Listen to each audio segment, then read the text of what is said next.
Hello students, welcome back again. आज की class में हम स्टार्ट करते हैं ordinary differential equation MSc first, और पेपर हमारा रहेगा यहाँ पे सेकंड। ठीक है, एब्स्ट्रैक्ट अलजेब्रा हम कंप्लीट कर चुके हैं और आज हम स्टार्ट करते हैं with the basic of ordinary differential equation. सबसे पहले हम यूनिट फर्स्ट स्टार्ट कर रहे हैं। यहाँ पे यूनिट फर्स्ट में आप सबसे पहले कुछ डेफिनेशंस या बेसिक्स पढ़ेंगे, इसके बाद हम आगे की थ्योरम्स एंड एग्जाम्पल स्टार्ट करेंगे। ठीक है, तो ऑर्डिनरी डिफरेंशियल इक्वेशन आप पहले पढ़ चुके हो बीएससी में। इजीली सारे कॉन्सेप्ट आपके क्लियर होने चाहिए। ऑर्डिनरी डिफरेंशियल इक्वेशंस क्या होते हैं, क्या टाइप्स होती हैं, first order, not first degree, ये सारा कुछ हम पढ़ चुके हैं, है ना, बीएससी में। यहाँ पर जो आज हम पढ़ने वाले हैं इनिशियल वैल्यू प्रॉब्लम, यहाँ से हमारा टॉपिक स्टार्ट होता है। ठीक है, इनिशियल वैल्यू प्रॉब्लम। देखिए क्या होता है initial value problem. A differential equation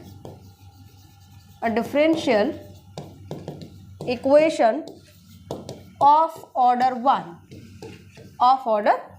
1 हम ले लेते हैं dx by dt is equals to f of t x of t। Differential equation of order 1, of order 1 means उसका डेरिवेटिव 1 ऑर्डर का होगा, है ना। तो हम ये डिफरेंशियल इक्वेशन लेकर चले of order 1 together with initial condition।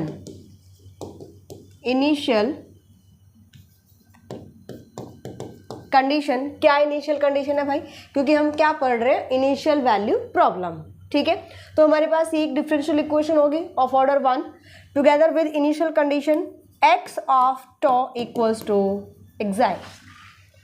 ठीक है, x of tau equals to xi। this is called initial value problem। ठीक है, शॉर्ट फॉर्म में आप इसको IVP बोल सकते हो। तो सबसे पहले डेफिनेशन ही टॉपिक ही हमारा यहाँ से स्टार्ट होता है इनिशियल वैल्यू प्रॉब्लम से। तो क्या होती है initial value problem? Differential equation of order 1 that is dx by dt equals to f of t x of t together with the initial condition x of tau equals to xi। this is called the initial value problem। ठीक है, अगर यहाँ पर मैं लेकर चलती हूँ, suppose x of t equals to g of t। x of t हमने क्या लिया यहाँ पे, g of t। ठीक है, सो थोड़ा सा ज्योमेट्रिकली अगर हम देखते हैं, सो ये मैं लेकर चलती हूँ, प्लेन हम ले लेते हैं एक्स टी प्लेन, राइट। और कोई भी कर्व हमारा यहाँ पे है, तो पॉइंट क्या रहेगा यहाँ पे, पॉइंट हमने क्या बताया अभी, कंडीशन क्या है, x of tau equals to xi, है ना। तो यहाँ पे t अगर टो है तो x ऑफ टो की वैल्यू क्या आएगी, xi आएगी, राइट। दिस पॉइंट यहाँ पे t की वैल्यू चल रही है, t equals to tau, so this is the curve x equals to g of t। हम इसको ऐसे लिख सकते हैं। Then we can say that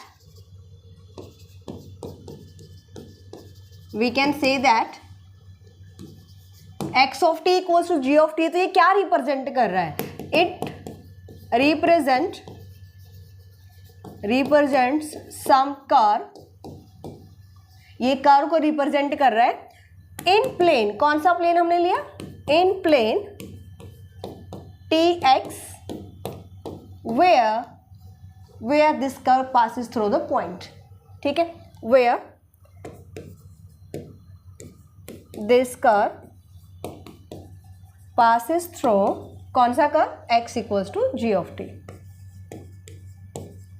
point two xi जो इस पॉइंट से पास करता है।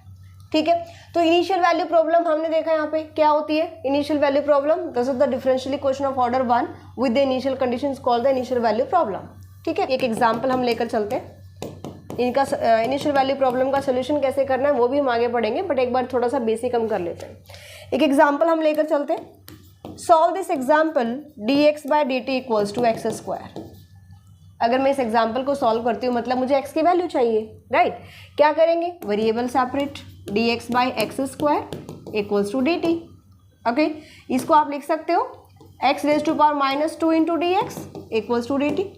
And now integrating on both side, integration अगर हम करते हैं x raised to power minus 2 dx equals to integration of dt plus any constant. This equals to x raised to power minus 1 by minus 1 equals to t plus c. Okay, so x equals to, अच्छा इसको यहाँ पे लिख दीजिए 1 by x या minus 1 by x equals to t plus c. यहाँ से x की वैल्यू निकाल लीजिए आप.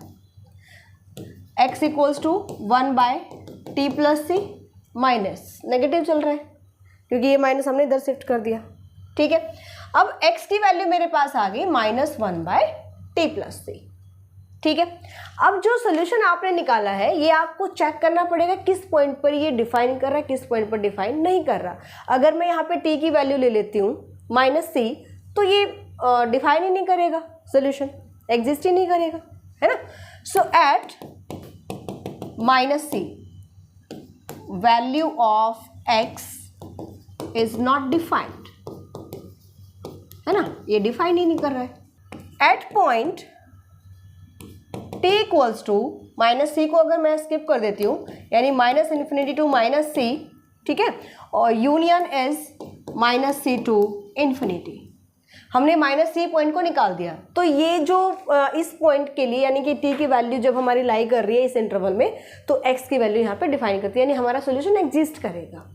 राइट, तो यहाँ पे हम बता सकते हैं at t equals to this x of t is defined. ठीक है भाई,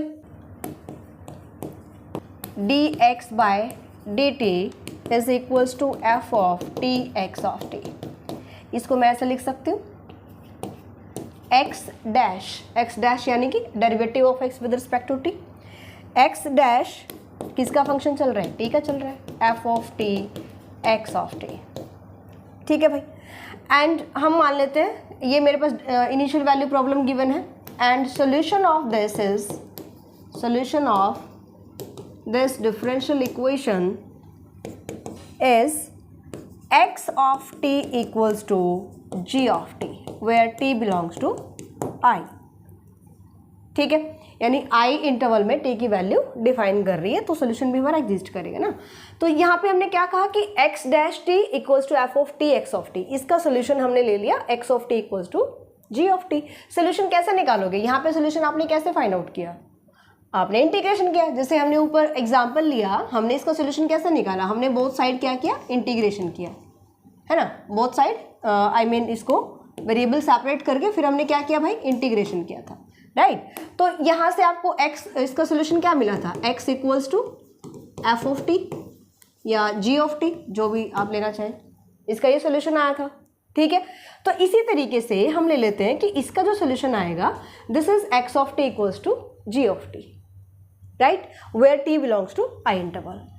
सो फॉर दिस, ये सोल्यूशन एग्जिस्ट करने के लिए मेरे पास क्या होना चाहिए, जो g ऑफ t है, g of t should be differentiable on I interval. क्यों डिफरेंशिएबल होना चाहिए, देखो अगर ये सोल्यूशन हमारे पास है तो मैं इसका डेरिवेटिव करूं, x dash t equals to derivative of g of t.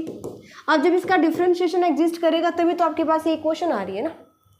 ठीक है, तो यहाँ से हमारे पास क्या आ जाएगा कि भाई g ऑफ t का जो g ऑफ t को डिफरेंशिएबल होना ज़रूरी है. ये सोल्यूशन एग्जिस्ट करने के लिए g ऑफ t को क्या होना चाहिए, डिफरेंशिएबल होना चाहिए.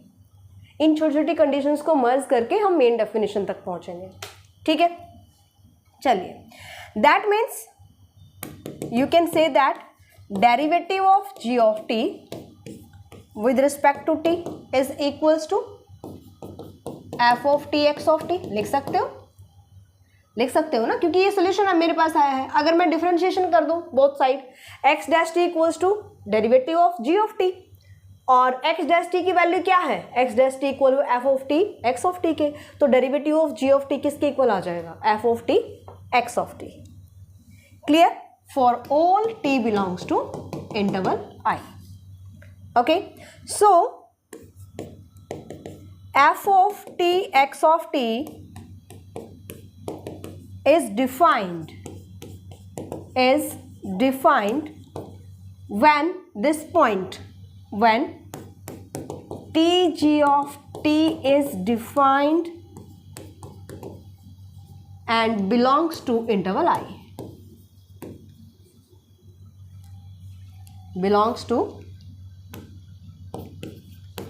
या आप बोल सकते हो डोमेन ऑफ एफ बोल सकते हो, या हमने आई इंटरवल लिया है, डोमेन ऑफ फंक्शन एफ। अब ये वैल्यू कब डिफाइन करेगी, जब जिस पॉइंट पर आप निकाल रहे हो वो पॉइंट डिफाइन होना चाहिए किसमें, डोमेन ऑफ फंक्शन एफ में।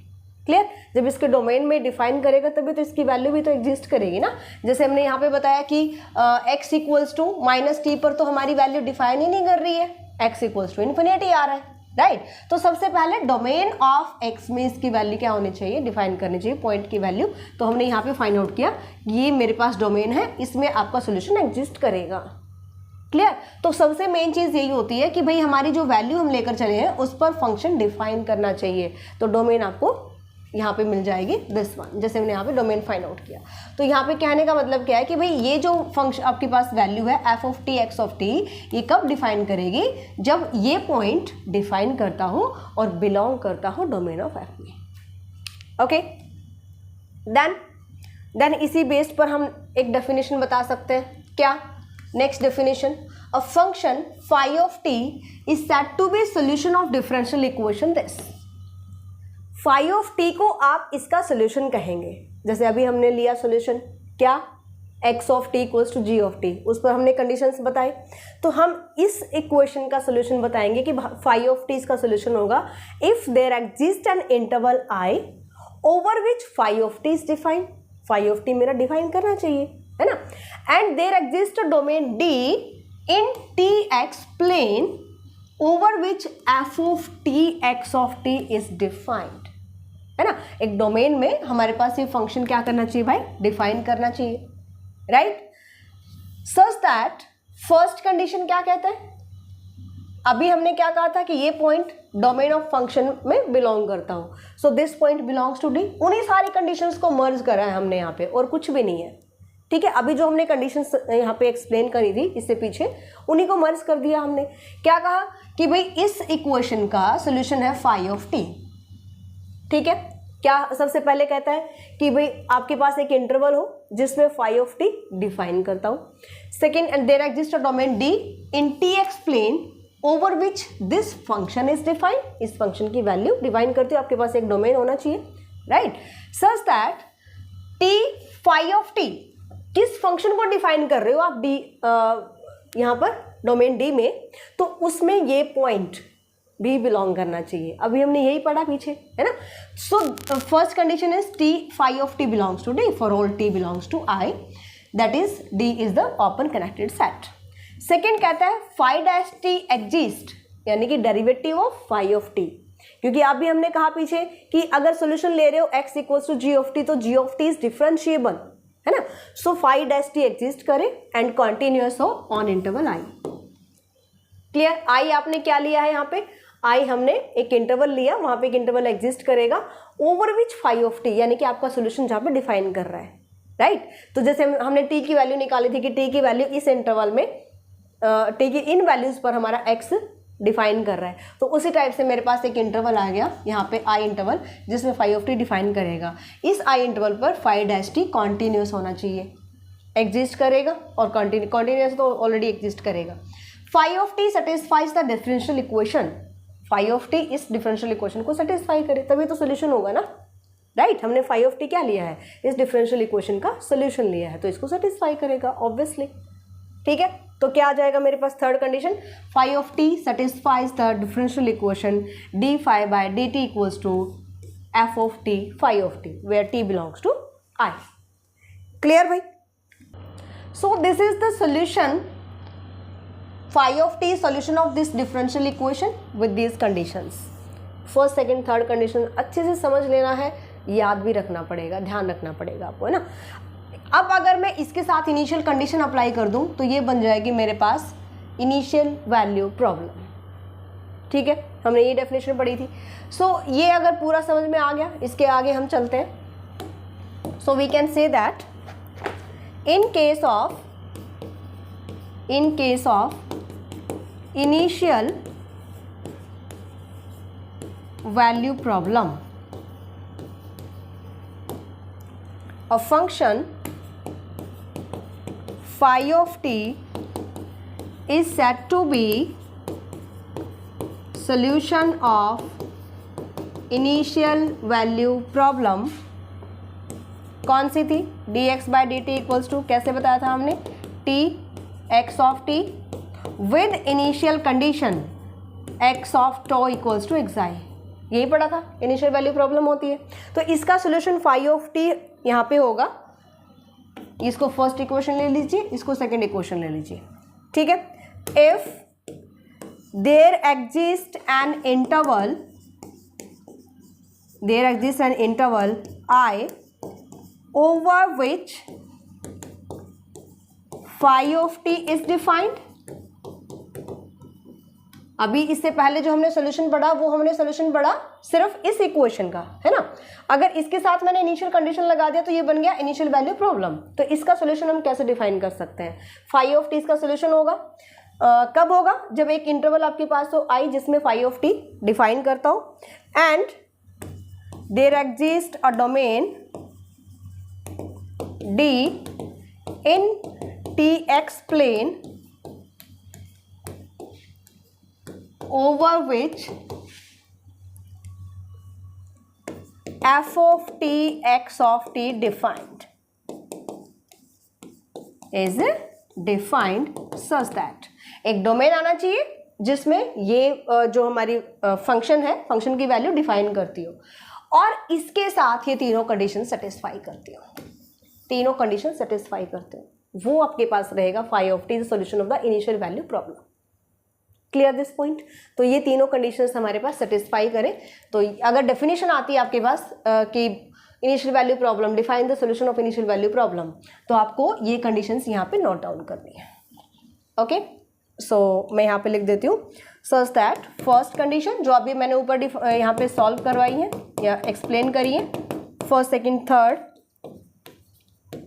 Conditions remains the same. ठीक है, तो तीनों कंडीशंस यहाँ पे सेटिस्फाई करनी चाहिए। क्लियर भाई? राइट, तो यहाँ पे आप फाई ऑफ टी को बोल सकते हो solution of the initial value problem. Clear? चलिए, इसके बाद जो मेरे पास कुछ छोटी छोटी डेफिनेशंस है, इनको हमें कैसे समझना है और कैसे ध्यान रखना है देख लेते हैं। Let I be an interval, I हमारे पास एक इंटरवल गिवन है C1i। C1i is a class of all those functions। C1i किसको रिप्रेजेंट कर रहा है? Class of all those functions f of t defined on I was defined on I such that every function f of t is continuous on I। ठीक है, ये आपके पास क्या है? Class of function. C1i क्या है यहाँ पे? Class of function. क्या क्या कंडीशंस होनी चाहिए? f of t कॉन्टिन्यूस होना चाहिए on I, every f of t is differentiable on I, third one is f dash t is continuous on I for each t। Derivative of function क्या होना चाहिए? Continuous होना चाहिए on I for each t and for every function f। तो तीनों conditions अगर satisfy करते हैं तो वो फंक्शन जाएगा क्लास 1 में। ठीक है, चलिए नेक्स्ट देख लेते हैं। अच्छा, इसको आप बोल सकते हो, इसी को आप ऐसे भी लिख सकते हो, we can say that function f of t set to be member of C1 on I, है ना, member of C1 class 1। Okay, कब? जब आपके पास एफ डैश टी एग्जिस्ट करता हो कॉन्टिन्यूस ऑन I। अभी हमने जो तीनों कंडीशंस पढ़ी उन्हीं को हमने मर्ज कर दिया, है ना। एफ डैश टी एग्जिस्ट करे कॉन्टिन्यूस ऑन I पर, f belongs to C1 on I and f of t belongs to C1i। Clear भाई? तो इसी आप यहाँ पे जो फंक्शन हमने लिया ये क्लास 1 में कब एग्जिस्ट करेगा? जब तीनों कंडीशन सेटिस्फाई करता हो। क्लियर? फंक्शन कॉन्टिन्यूस होना चाहिए, हर एक फंक्शन डिफरेंशिएबल होना चाहिए, एफ डैश टी कॉन्टिन्यूस हो on for each t and for every function. Continuous होता है तो वो डिफरेंशिएबल भी होता है ना, C implies D. Next, a function f of t said to be member of class 2 C2 class 2 on I if f double dash t exists and continuous on I। ध्यान देना, अगर हमने फंक्शन की बात की f of t अगर C1 में जा रहा है तो क्या था यहाँ पे? अगर C1 में जा रहा है तो एफ डैश टी कॉन्टिन्यूस होना चाहिए, अगर C2 में जाएगा तो F double dash t continuous होना चाहिए। कॉन्टिन्यूस है तो वो डिफाइन भी करेगा, है ना। कॉन्टिन्यूस तभी होता है जब फंक्शन डिफाइन करता है किसी भी इंटरवल में। So function f of t set to be member of class 2 on I if f double dash t exist and continuous on I. अगर एफ डबल डैश कॉन्टिन्यूस है, एग्जिस्ट कर रहा है, तो एफ डैश तो already करेगा ना। तो यहाँ से C2 के यहाँ पे कंडीशंस आ गए। अगर C0 में जाता है, C0, अब function f of t set to be member of C0 on I if f of t is continuous on I, जब फंक्शन हमारा आई पर कॉन्टिन्यूस हो जाएगा, राइट। तो बेसिकली यहाँ पर आपको जनरलाइजेशन अगर हम करें तो हम क्या बोल सकते हैं कि function f of t is said to be member of class C के on I if f dash t, f double dash t, f triple dash t up to सॉन kth order derivative of function exist करे और continuous हो। यानी जिस भी order की class में आपका फंक्शन बिलोंग कर रहा है, अगर मेरा यहाँ पे C4 में जा रहा है तो फोर्थ डेरिवेटिव, अगर फोर्थ डेरिवेटिव एग्जिस्ट कर रहा है और कॉन्टिन्यूस है तो इससे पहले वाले डेरिवेटिव ऑब्वियसली यानी कि F dash, F double dash, F triple dash, है ना, सारे क्या करेंगे, कॉन्टिन्यूस और एग्जिस्ट होंगे ऑब्वियसली। तो ये क्या करना चाहिए भाई, ये मेरे पास एग्जिस्ट करे और कॉन्टिन्यूस हो on interval I. Clear this point. तो ये आपके पास है definition of class of function. Next definition देख लेते हैं। Next definition, a function f of t set to be a member of class CP1, CP1 यानी जहाँ पर फंक्शन पीस वाइज कॉन्टिन्यूस होगा on I if f dash t exist, जहाँ पर f dash t first derivative of function exist करे, continuous हो on I except at finite number of point where f dash t may have simple discontinuity। यानी कि i interval में कुछ ऐसे points होंगे जहां पर फंक्शन डिसकॉन्टिन्यूस होगा। कौन, f dash T. f dash T मेरा क्या होना चाहिए, डिसकॉन्टिन्यूस। सिंपल डिसकॉन्टिन्यूटी का मतलब होता है रिमूवेबल डिसकॉन्टिन्यूटी, ठीक है। और रिमूवेबल डिसकॉन्टिन्यूटी क्या होती है, left hand limit and right hand limit दोनों एग्जिस्ट करेंगे, both exist but not equal, left hand limit not equals to right hand limit. तो ये होती है रिमूवेबल डिसकॉन्टिन्यूटी। तो क्या कह रहा है, CP1 में फंक्शन कब जाता है, कब बिलोंग करता है, जब एफ डैश टी एग्जिस्ट करे, कॉन्टिन्यूस हो on I accept at the finite number of points. I interval में फाइनाइट नंबर ऑफ पॉइंट्स ऐसे होंगे जहां पर फंक्शन कौन, एफ डैश टी क्या होगा, डिसकॉन्टिन्यूस होगा, ठीक है। और कौन सी कॉन्टिन्यूटी होगी, रिमूवेबल डिसकॉन्टिन्यूटी, यानी कि left hand limit right hand limit exist करेगी बट वो इक्वल नहीं होंगे, राइट। तो फंक्शन हमारा डिसकॉन्टिन्यूस होता है, ओके। इसको आप ये भी बोल सकते हो कि यहाँ पे जो फंक्शन मेरा है f dash t is piecewise continuous on I. Piecewise continuous क्यों, क्योंकि इसमें finite number of points, I interval में फाइनाइट नंबर ऑफ पॉइंट्स ऐसे हैं जहां पर फंक्शन मेरा डिसकॉन्टिन्यूस है, राइट। तो वहां पर कॉन्टिन्यूसली कंप्लीट या होल इंटरवल में ना हो करके इसके सब इंटरवल्स में फंक्शन हमारा कॉन्टिन्यूस है, इसलिए हम इसको बोल देते हैं f dash t is a piecewise continuous on I. कब, जब फंक्शन मेरा बिलोंग करेगा CP1 में। क्लियर भाई। तो ये आपके पास कुछ डेफिनेशंस थी कंप्लीट। हमारा जो बेसिक डेफिनेशंस के बाद हम स्टार्ट करेंगे हम थ्योरम्स, जहाँ से मेन कंटेंट हमारा स्टार्ट होने वाला है। सो इनको अच्छे से समझ लेते हो तो आगे की थ्योरम्स इजीली समझ पाओगे, इसलिए इन डेफिनेशंस को भी अच्छे से क्लियर करना है। और नेक्स्ट क्लास में हम स्टार्ट करते हैं इंपॉर्टेंट थ्योरम से। मिलते हैं नेक्स्ट क्लास में, अपने फ्रेंड्स में शेयर कीजिएगा। Bye, take care.